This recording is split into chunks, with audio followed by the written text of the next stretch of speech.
Hello friends, welcome to my YouTube channel that is Genesis Biocare. इस segment में, आज के सेगमेंट में हम आपसे डिस्कशन करेंगे एपिथेलियल टिश्यू के बारे में। पिछले लेक्चर में हम लोगों ने डिस्कस किया था कि हमारे शरीर का निर्माण 4 प्रकार के टिश्यू से मिलकर के हुआ है।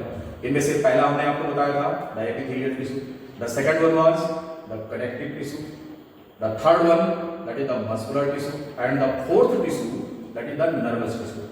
ये 4 तरह के टिश्यू से मिल करके हमारे शरीर का निर्माण हुआ है। इनमें से पहले टिश्यू का डिस्कशन आज हमें करना है, जिसका नाम है एपिथेलियल टिश्यू। एपिथेलियल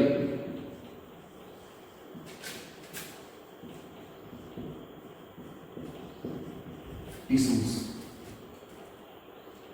हमने आपको पिछले लेक्चर में आपको बताया था कि सबसे पहला टिश्यू है जो हमारी बॉडी का निर्माण कर रहा है, और इसका जो टोटल परसेंटेज हमारी बॉडी में है, this constitutes approx 10% of the body tissues. Total tissues का 10% एपिथेलिया ही होते हैं। आइए और हम समझें कि एपिथेलिया का मतलब क्या होता है। What do mean by epithelia? Epithelia.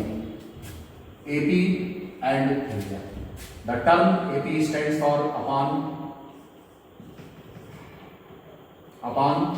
and thelia stands for growth. Epi means upon, thelia stands for growth. मतलब क्या होगा? इसका मतलब ये है कि ऐसे tissues that grow on the surface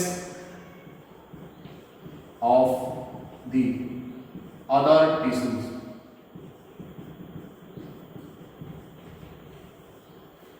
Epithelial tissues are the tissues that grow on the surface of other tissues. Hence their name, that is the epithelia. Epi का मतलब क्या होगा? Epi का मतलब है upon, अर्थात किसी भी स्ट्रक्चर के ऊपर, और थेलिया का मतलब होता है ग्रो करना। इसलिए इनका पूरा नाम क्या पड़ा? Epithelial tissue. ध्यान रहे कि एपिथेलियल टिश्यू के कुछ इसेंशियल फीचर्स हैं। ये अगर हम इनके फीचर्स की बात करें कि कितने प्रकार के फीचर्स हैं इनके, तो सबसे पहली बात हमें ये जानना है कि these are the first tissues. इनकी पहली ओरिजिन, फर्स्ट ओरिजिनेटेड। जो 4 प्रकार के टिश्यू हमने आपको बताया था, उनमें से इनकी सबसे पहली ओरिजिन होती है, फर्स्ट ओरिजिनेटेड टिश्यू। अब सोचेंगे आप कि किस आधार पर हम कह रहे हैं कि ये फर्स्ट ओरिजिनेटेड टिश्यूज है। जब हमारे शरीर का निर्माण होता है, मींस एम्ब्रायोनिक डेवलपमेंट के समय, तो आपको याद होगा कि ब्लास्टुलेशन के बाद गैस्टुलेशन की जो स्टेज आती है, तो उसमें सबसे पहले 3 प्राइमरी जर्म लेयर्स का निर्माण होता है। 3 primary germ layers, you know well, what are these? These are ectoderm, endoderm and mesoderm. These are the 3 primary germ layers that first of all differentiate at the time of gastrulation during the embryonic development of any embryo. Derm का मतलब क्या होता है? derm का मतलब ये होता है सेल्स का एक रेगुलर लेयर होता है। तो जो तीनों डर्म्स जो वहां पर बन रहे थे, एक्टोडर्म, एंडोडर्म और मीसोडर्म, ये तीनों क्या होते हैं? एपिथेलियल टिश्यू होते हैं। इसलिए हमने अभी आपको बताया कि जो इनका पहला फीचर है वो ये है कि these are first originated tissues. सबसे पहले, चारों टिश्यू में सबसे पहले एपिथेलियल टिश्यू का निर्माण होता है। दूसरी बात यहां पर आपको जाननी है वो ये है कि these have the linear arrangement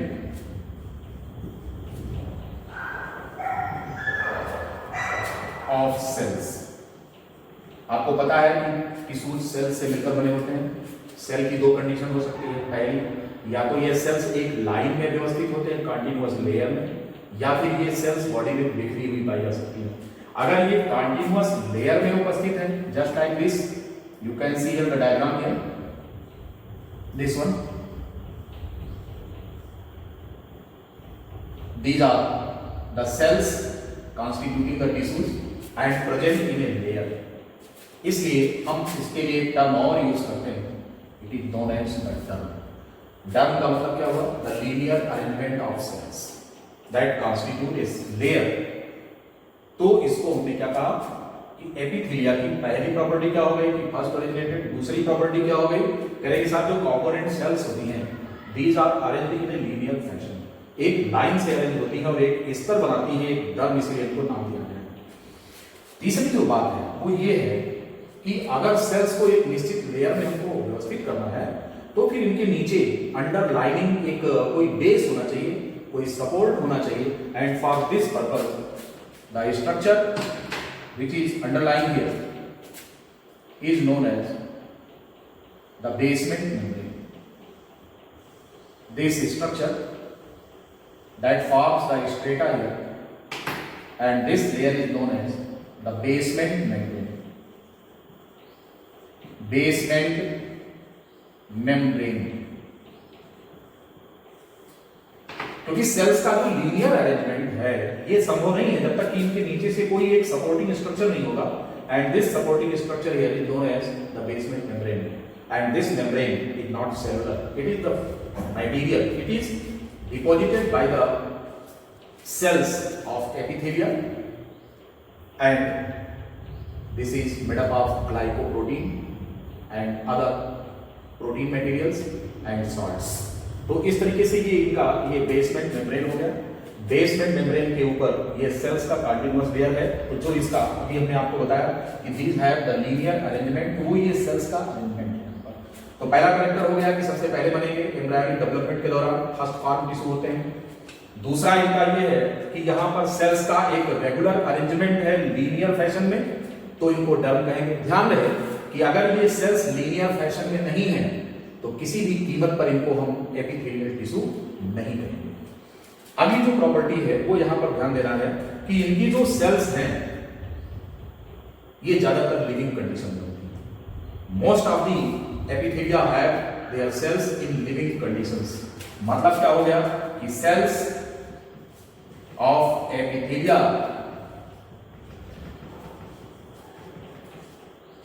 और लिविंग, जिंदा है, कुछ एक्सेप्शनल केस को छोड़कर cells of epithelia are living. और लिविंग बाय लिविंग हमने अपने पहले सेगमेंट में यही डिस्कशन किया था कि जो लिविंग सेल्स है उनमें मेटाबॉलिज्म होता है। लिविंग सेल्स, अगर ये सेल्स लिविंग हैं तो क्या प्रॉपर्टी इनमें होगी? Living cells have the metabolism.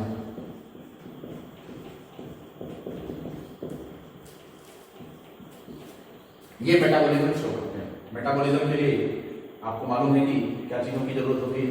तो कह रहे हैं कि इन सभी के लिए एटलीस्ट सेल्स को न्यूट्रिशनल सप्लाई चाहिए, न्यूट्रिटिव मटेरियल्स चाहिए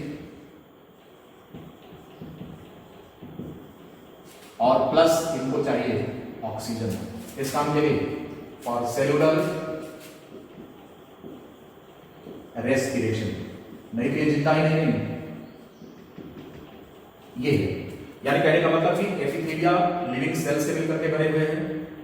जो लिविंग सेल्स हैं उनको इन दो चीजों की जरूरत है, एक तो न्यूट्रिटिव मटेरियल इनको चाहिए और दूसरा ऑक्सीजन चाहिए, ताकि ये न्यूट्रिटिव मटेरियल इस ग्लूकोज को बर्न करके और क्या पैदा करे, सेलुलर रेस्पिरेशन के प्रोसेस में पैदा करे एडेनोसिन ट्राइफॉस्फेट, तभी ये सेल्स लिविंग मानी जाएगी। तो सेल्स एपिथेलिया में मोस्टली लिविंग होती हैं, कुछ एक्सेप्शनल केस को छोड़कर जैसे outer most layer of our skin, it is made up of dead cells, they do not show the metabolism, this form very outer layer of the skin. तो वहां पर आप मेटाबॉलिज्म नहीं देख पाएंगे, लेकिन जिन सेल्स में मेटाबॉलिज्म, जिंदा जो सेल्स हैं उनमें मेटाबॉलिज्म निश्चित रूप से पाया जाएगा। तो ये तीसरी प्रॉपर्टी किसी भी एपिथेलिया की हो गई। पहला, ये एम्ब्रायोनिक डेवलपमेंट में सबसे पहले बनते हैं। दूसरा, इनमें जो सेल्स हैं वो बेसमेंट मेम्ब्रेन के ऊपर एक लीनियर फैशन में अरेंज होती हैं। और तीसरी बात, एपिथेलिया की जो सेल्स हैं वो जिंदा कंडीशन में है, लिविंग है।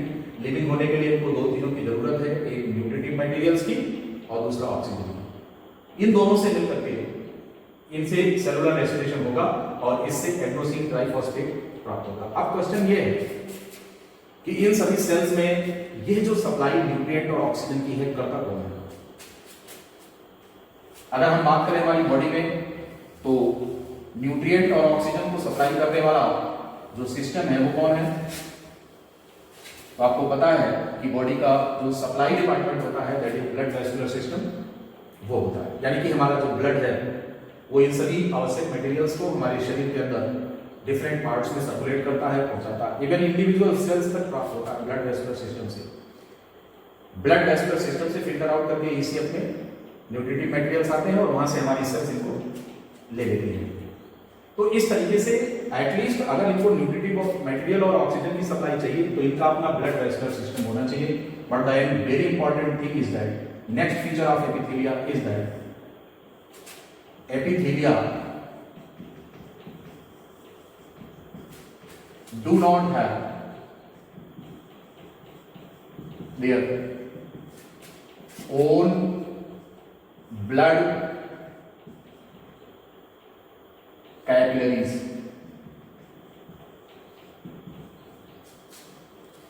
इनमें अपनी ब्लड वेस्कुलर सप्लाई नहीं होती।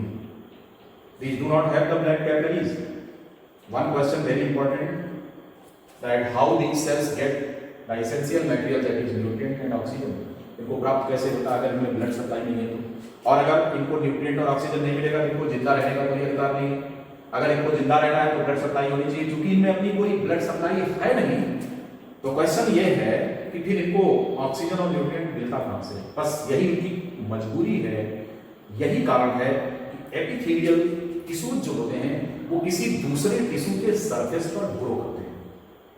ऐसे टिश्यू के सरफेस पर जिसमें कि अपनी ब्लड सप्लाई हो, ताकि वो अपने लिए न्यूट्रिएंट और ऑक्सीजन को प्राप्त करें और साथ में इनके सरफेस पर उगने वाले, ग्रो करने वाले एपिथेलियल टिश्यू को भी क्या करें?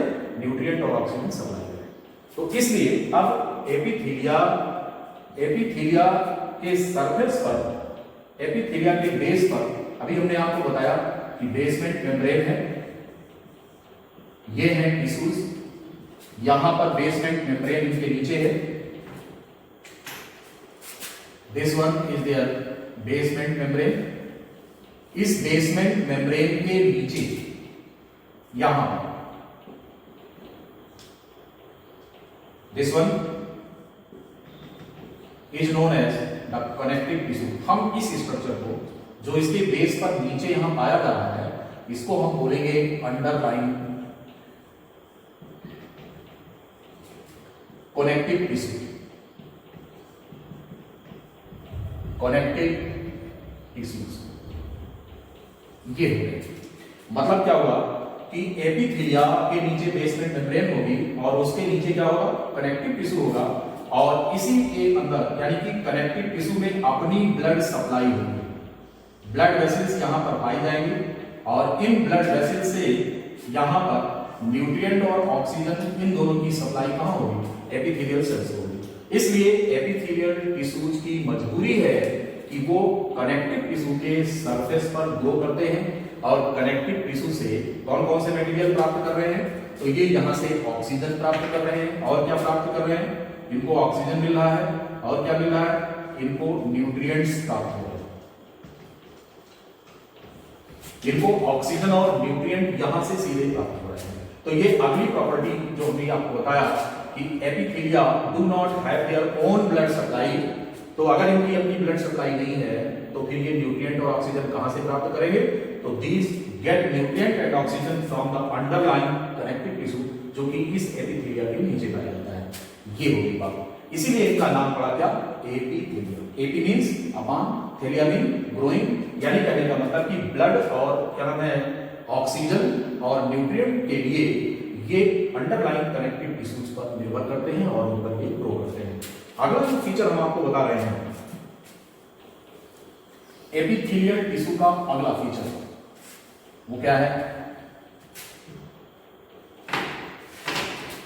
अभी तक आपने देखा कि सेल्स लाइन से अरेंज है, नीचे इनके बेसमेंट मेम्ब्रेन है, उसके नीचे अंडरलाइंग कनेक्टिव टिश्यू है जहां से इनको न्यूट्रिएंट्स और ऑक्सीजन मिल रही है।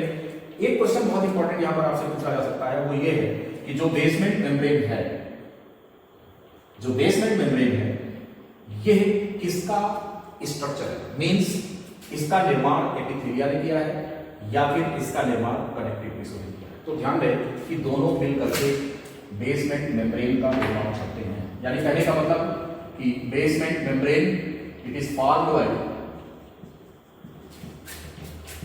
The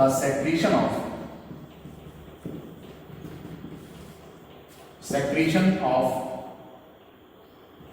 epithelial cells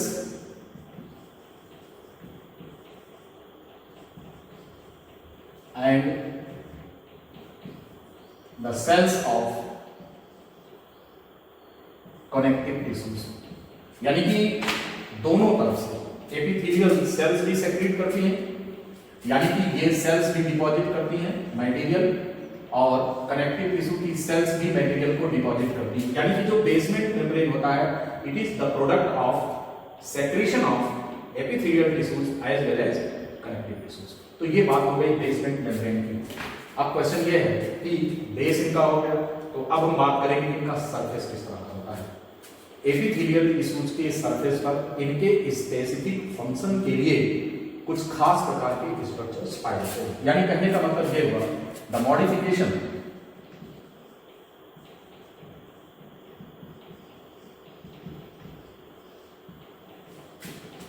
of surface of epithelial tissues,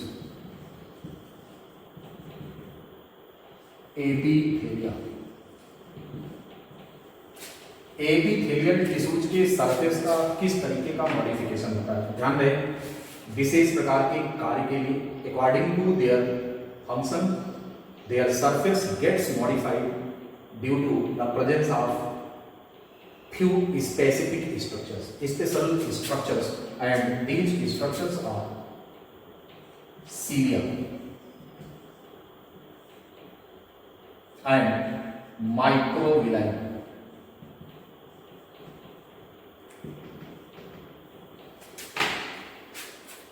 surface पर किसी भी एपिथेलियल टिश्यू के इस सरफेस पर ये दो तरह के स्ट्रक्चर्स हो सकते हैं। इनमें से एक का नाम सीलिया है और दूसरे का नाम माइक्रोविला है। आइए देखते हैं कि ये स्ट्रक्चर्स क्या होते हैं।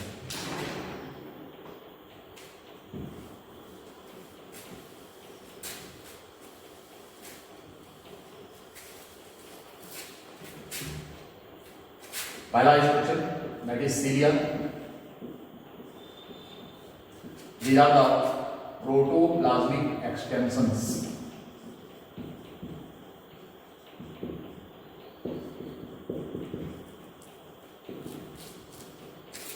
ये कैसे होते हैं? These are thread-like structures or hair-like structures.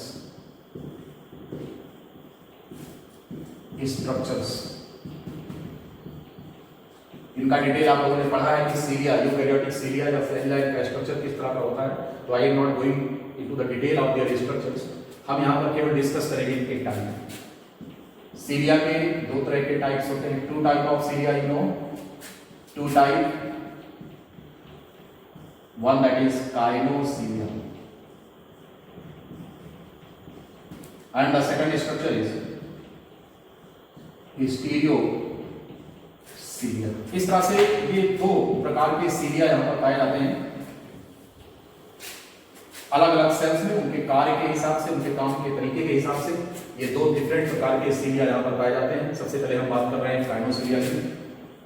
One that is kinocilia. यहाँ पर kino, this term kino derives from the word kinetic, derives from the word kinetic. Kinetic means होता है movement, moving.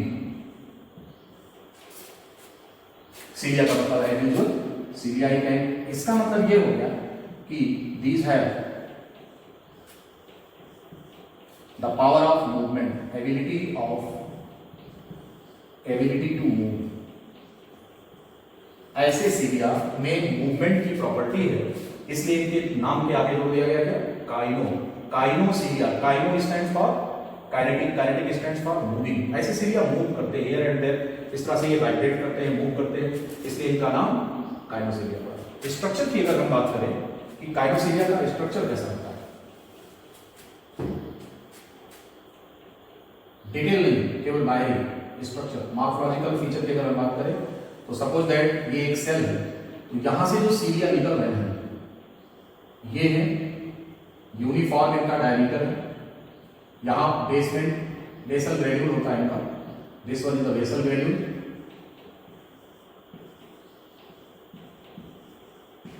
ये सीलिया है, सिलिंड्रिकल स्ट्रक्चर होता है with uniform diameter.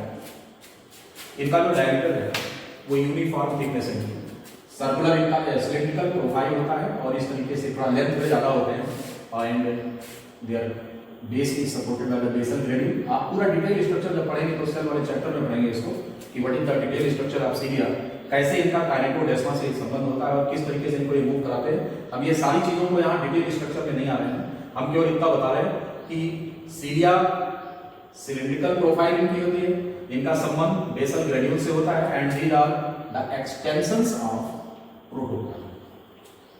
ये हो गए काइनोसिलिया। अब अगर इनकी हम बात करेंगे इनका फंक्शन क्या होता है, इनमें मूवमेंट की आवश्यकता क्यों होती है, तो दो चीजें हैं। एक, सीलिया के दो बेसिक फंक्शन हैं, पहला है cleaning of the surface of the epithelial tissues.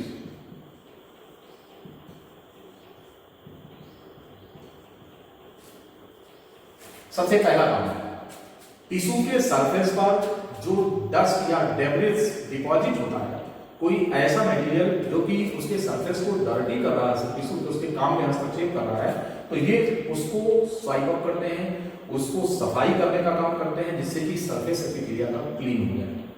अब आप इमेजिन कर सकते हैं कि इस प्रकार के जो एपिथेलियम हैं, जिन एपिथेलिया में सीलिया पाए जाते हैं, हम उन्हें क्या नाम देते हैं, ऐसे सीलिया को काइनोसिलिएटेड एपिथेलियम कहा जाता है। यानी कहने का मतलब ये हो गया कि जैसे ये सेल्स हैं, एपिथेलियल सेल्स हैं, अब इनके सरफेस से इस तरह से ये स्ट्रक्चर एलाइज कर रहे हैं। Now these structures known as cilia, और हम ऐसे एपिथेलियम को क्या नाम देंगे, तो these are known as ciliated epithelia. ये ciliated epithelium means the epithelial tissues, the surface of which have cilia known as ciliated epithelium। Question ये है कि अगर ये सीलिया पाए जाते हैं तो इस काम में हेल्प कैसे कर रहे हैं, यानी कि अभी हमने आपको बताया कि ये एपिथेलियल टिश्यू के सरफेस की सफाई करते हैं। तो जाहिर सी बात है कि जैसे आप अपने कमरे में डस्ट हटाते हैं झाड़ू चला करके, ठीक उसी प्रकार से ये सीलिया इस तरह से मूव करते हैं और इस तरह से मूव करके अपने सरफेस की ये सफाई करते हैं। इसीलिए मैंने अभी आपको बताया कि these have the ability of movement, इसीलिए इनका नाम पड़ा काइनोसिलिया। दूसरा जो बहुत इंपॉर्टेंट स्ट्रक्चर है वो ये है कि ये म्यूकस शिफ्ट करते हैं। म्यूकस शिफ्टिंग, कहां से म्यूकस सेक्रेट होता है, very popular example your respiratory tract. आपके ट्रैकियल लाइनिंग में म्यूकस सेल्स होती हैं, गोबलेट सेल्स, जहां से म्यूकस डिस्चार्ज होता है वो आपके नेजल कैविटी में भी डिस्चार्ज होता है। तो इस तरह से म्यूकस की शिफ्टिंग करते हैं कि ट्रैकियल रीजन से यहां से शिफ्टिंग करते हुए और नेजल चैम्बर तक लेकर के आते हैं। तो इस तरह से सबसे पहला काम इनका हो गया क्या, ऑर्गन के सरफेस की सफाई करना। दूसरा काम हो गया कि म्यूकस की शिफ्टिंग करते हैं। इसके अलावा सीलिया का जो फंक्शन है वो, जैसे आप फैलोपियन ट्यूब में आप देख रहे हैं, फैलोपियन ट्यूब में स्पर्म को अपनी तरफ स्वाइप अप करने के लिए, अपनी तरफ ड्रैग करने के लिए ये मूवमेंट करते हैं, तो सिलिएटेड एपिथेलियम वहां पर पाया जाता है। बॉडी में जहां जहां किसी विशेष स्ट्रक्चर के मूवमेंट की जरूरत होगी, किसी चीज को शिफ्ट करना होगा, वहां पर काइनोसिलिएटेड एपिथेलियम पाया जाता है। अब सीलिया का जो दूसरा फॉर्म है, अभी हमने आपको बताया कि दो तरह के होते हैं, काइनोसिलिया और दूसरा स्टीरियोसिलिया। आइए और हम जानते हैं कि स्टीरियोसिलिया क्या होता है।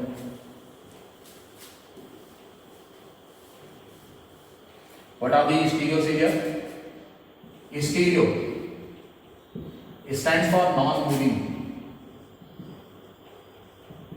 They do not have ability of movement.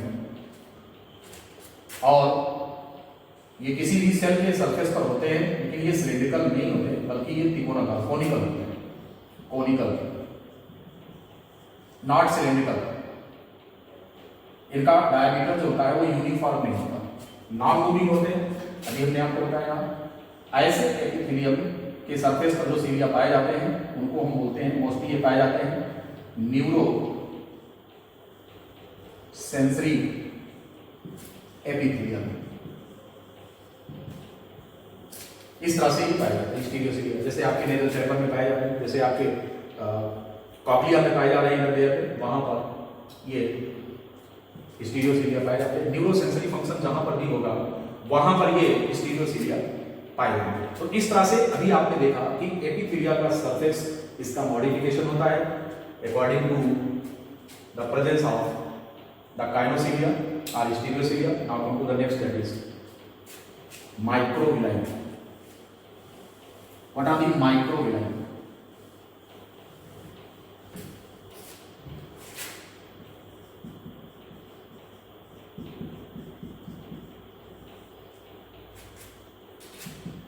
Microvilli, these are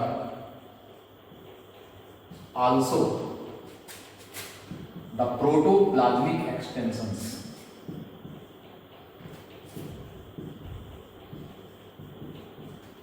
Protoplasmic extensions, but these are finger-like, large in number, बहुत ज्यादा संख्या में होते हैं, गिविंग द सरफेस अपीयरेंस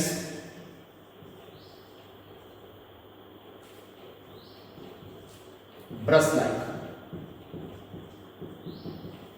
ये कैसी दिख रही है? ब्रश लाइक अपीयरेंस इनका होता है, यानी कहने का मतलब ये हुआ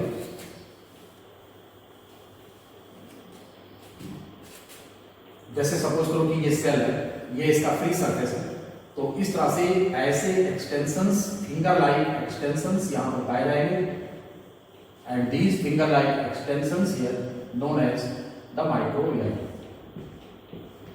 नाउ दिस सरफेस, ये जो स्ट्रक्चर आप यहां पर देख पा रहे हैं, हम इन्हें बोलेंगे माइक्रोविलाई, दिस स्ट्रक्चर। अब इसका जो सरफेस है ये कैसा दिख रहा है? इसका सरफेस कैसा दिख रहा है? It appears just like a brush, जैसे ब्रशेस होते हैं, जैसे टूथब्रश आपका होता है, तो उसी तरीके का स्ट्रक्चर यहाँ पर दिख रहा है। इसलिए इस सरफेस को हम बोलेंगे brush border, brush border surface of epithelium. Microvilli जिस एपिथेलिया के सेल के सरफेस पर पाए जाते हैं, हम उनको ब्रश बॉर्डर एपिथेलिया कहते हैं। क्या कहेंगे? ब्रश बॉर्डर एपिथेलियम कहते हैं। अब क्वेश्चन ये है इनका फंक्शन क्या है?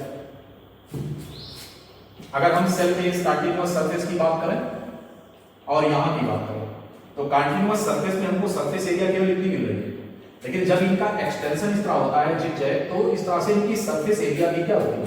वो बढ़ जाती है, और सरफेस एरिया जब बढ़ जाती है तो एब्जॉर्प्शन में इनका रोल बहुत अच्छा हो जाता है। इसका सीधा अर्थ ये हुआ कि जो ब्रश बॉर्डर एपिथेलियम होते हैं, ये कहां पाए जाते हैं? जो ब्रश बॉर्डर एपिथेलियम होते हैं, ये ऐसी जगह पर, ऐसे ऑर्गेन्स के सरफेस पर पाए जाते हैं जहां पर एब्जॉर्प्शन का रेट बहुत तेज होता है। कहां पाए जाते हैं? तो कह रहे हैं साहब brush border epithelium, brush border epithelia are found on the surface of the organs involved in greater rate of absorption। जहां पर एब्जॉर्प्शन का रेट बहुत ज्यादा है, वहां पर ऐसे एपिथेलियम जो कि माइक्रोविलाई रखने वाले होते हैं, ब्रश बॉर्डर एपिथेलियम पाए जाते हैं। आप बता सकते हैं कि कहां होते हैं? Yes, these are found in example. अगर हम बात करें लोकेशन की, तो हमारा जो गॉल ब्लैडर है हमारा जो स्मॉल इंटेस्टाइन है, कौन सी लेयर? म्यूकोजा। इंटेस्टाइनल म्यूकोजा में जो सरफेस एपिथेलियम है उसकी लाइनिंग पर ब्रश बॉर्डर एपिथेलियम होते हैं। गॉल ब्लैडर में इतना एब्जॉर्प्शन की जरूरत क्यों है? क्योंकि बाइल जो है जो कि लीवर से सेक्रेट होता है उसमें पानी की मात्रा ज्यादा होती है 92%। इसलिए बाइल को कंसंट्रेट करके इसको केमिकली मोर इफेक्टिव बनाने के लिए वहां से पानी की ज्यादा मात्रा का एब्जॉर्प्शन गॉल ब्लैडर की सेल्स कर लेती है और इसीलिए वहां पर ब्रश बॉर्डर एपिथेलियम पाया जाता है। दूसरा, स्मॉल इंटेस्टाइन में आपको मालूम है कि भोजन के डाइजेशन के बाद जो डाइजेस्टेड फूड मटेरियल होता है इसको बहुत तेजी से एब्जॉर्ब किया जाता है वहां पर स्मॉल इंटेस्टाइन में, और फास्ट रेट ऑफ एब्जॉर्प्शन सबसे ज्यादा जो पाया जाता है वो आपके कहां पर होता है? वो आपके जेजुनम में होता है, जो कि स्मॉल इंटेस्टाइन का मिडिल पार्ट है। तो वहां पर हालांकि ये ड्यूओडेनम में भी होते हैं, जेजुनम में भी होते हैं और इलियम में भी होते हैं, लेकिन सबसे प्रोमिनेंट माइक्रोविलाइज जो होती हैं वो कहां पाई जाती हैं? वो जेजुनम की सरफेस एपिथेलियम में पाई जाती हैं। और तीसरा स्ट्रक्चर जो ये पाए जाते हैं ये है हमारा proximal convoluted tubule. Proximal convoluted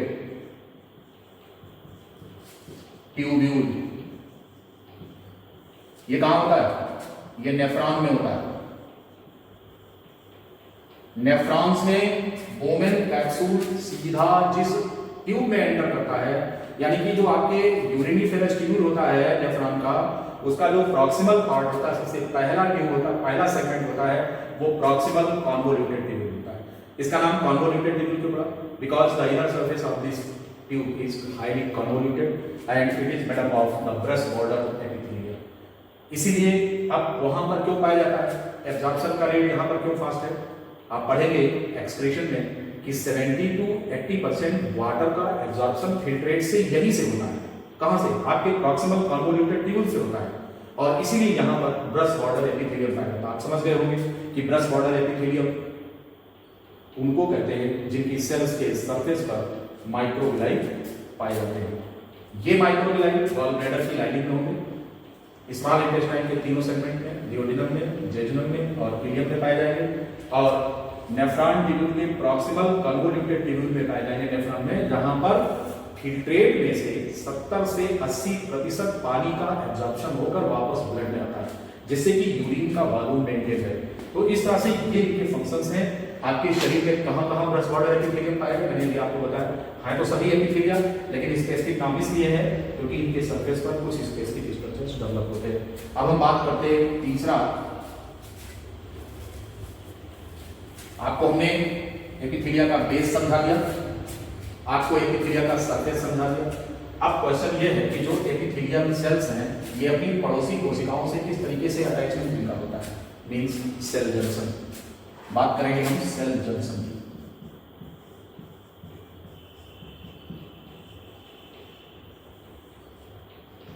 cell junctions, cell to cell connection. आपको पता है कि ये बात प्लांट्स में भी होती है, जहां पर एक सेल को दूसरी सेल प्लाज्मोडेस्माटा के थ्रू कनेक्ट करती है। ये साइटोप्लाज्मिक थ्रेड्स होते हैं और उनकी जो कॉमन वॉल होती है उनके थ्रू कम्युनिकेशन इनका होता है और दोनों सेल्स को हेल्प करते हैं। इसी तरीके से एनिमल सेल्स में प्लाज्मोडेस्माटा तो नहीं पाए जाते हैं, लेकिन एक सेल को दूसरे से, और किसमें? केवल एपिथेलियम में।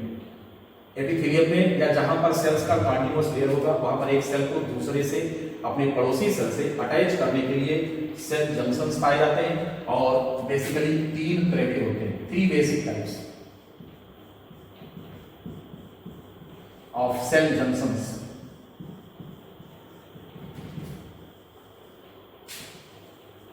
आर फाउंड इन एपिथेलिया, और इनके नाम हैं tight junctions,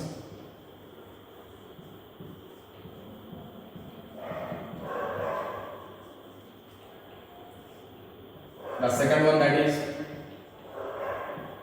adherent junctions, and the third one that is gap junctions.